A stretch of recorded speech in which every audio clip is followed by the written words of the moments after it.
कहते हैं जरूरत इजाद की मां है, लेकिन मजबूरी उसका बाप है। हम एक ऐसे इन्वेंशन की बात करने जा रहे हैं जिसकी उस वक्त जरूरत से ज्यादा मजबूरी थी।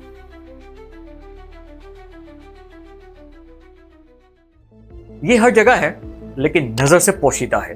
एक ऐसा नेटवर्क जो हमारी जिंदगी के तकरीबन हर पहलू को छूता है, लेकिन बहुत कम लोग जानते हैं कि ये कहां से आया।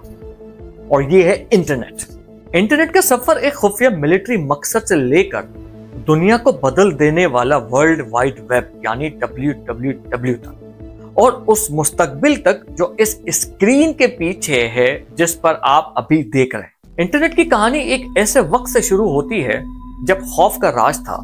ये 1960 की दिहाई थी, कोल्ड वॉर का दौर, और दो बड़ी ताकतें जिंदा रहने के लिए एक खामोश जंग में मसरूफ थी।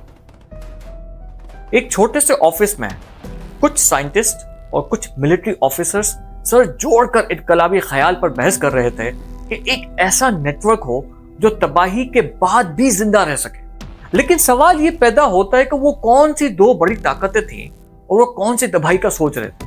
चलिए जानते हैं। दो बड़ी ताकतें यूनाइटेड स्टेट्स ऑफ अमेरिका और सोवियत यूनियन थी। ये दोनों सुपर पावर्स कोल्ड वॉर के दौरान एक दूसरे के आमने सामने थी। कोल्ड वॉर असल में एक आइडियोलॉजिकल और पॉलिटिकल लड़ाई थी जो वर्ल्ड वॉर 2 के बाद शुरू हुई और 1991 में सोवियत यूनियन के टूटने के बाद खत्म हुई। कोल्ड वॉर के दौरान अमेरिका और सोवियत यूनियन के दरमियान सीधा मिलिट्री कॉन्फ्लिक्ट नहीं था, मगर दोनों अपने आप को दुनिया की सबसे बड़ी ताकत बनवाने में मसरूफ थे। इस दौर में न्यूक्लियर वेपन्स और दूसरी एडवांस टेक्नोलॉजी का जिक्र होता रहा और दोनों मुल्क एक दूसरे के खिलाफ अपने अपने अलायंसेस बनाते रहे। इन दोनों कंट्रीज का असल फड्डा ये था कि अमेरिका कैपिटलिस्ट सिस्टम को फॉलो करना चाहता था जिसमें फ्री मार्केट इकोनॉमी और डेमोक्रेसी थी, जबकि सोवियत यूनियन कम्युनिज्म और सोशलिज्म को प्रमोट करता था जो सेंट्रल कंट्रोल और इक्वालिटी पर मबनी था। दोनों मुल्कों के पास न्यूक्लियर पावर थी और यह खौफ था कि अगर कभी सीधा कॉन्फ्लिक्ट होता है तो न्यूक्लियर वेपन्स का इस्तेमाल भी हो सकता है जो दुनिया को तबाह कर सकता है। इस दौरान दोनों सुपर पावर्स ने मिलिट्री और साइंस में बहुत ज्यादा इन्वेस्टमेंट किया और यहीं से इंटरनेट का सफर शुरू होता है।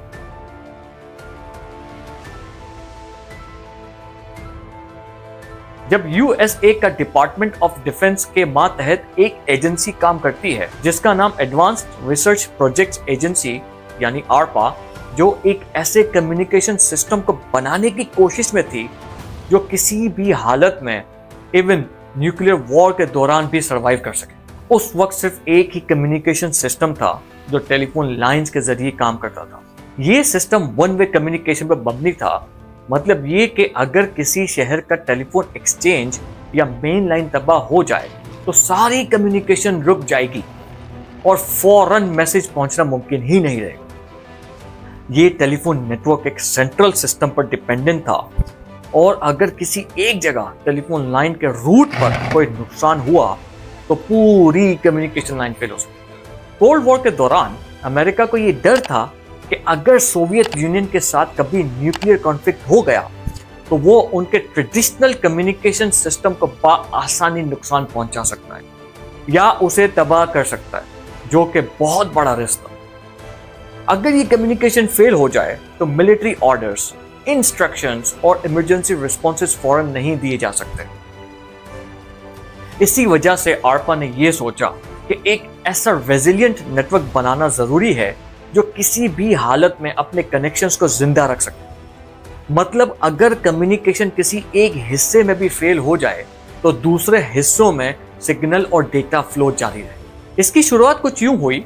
1962 में JCR लिंकलाइडर ने आरपा ज्वाइन किया और अपना विजन आरपा में इंट्रोड्यूस किया कि दो कंप्यूटर्स के दरमियान कम्युनिकेशन हो, लेकिन उस वक्त यह सिर्फ एक आइडिया था।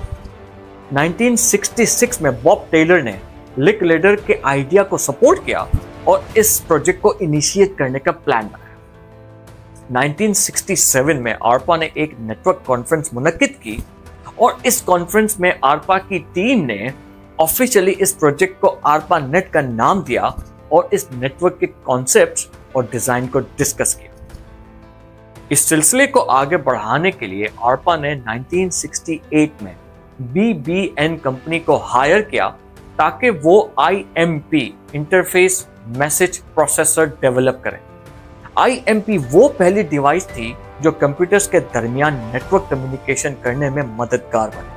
UCLA university of California Los Angeles में लियोनार्ड ग्लेनरॉक और उनके स्टूडेंट चार्ली को आरपा नेट के पहले एक्सपेरिमेंट के लिए सेलेक्ट किया।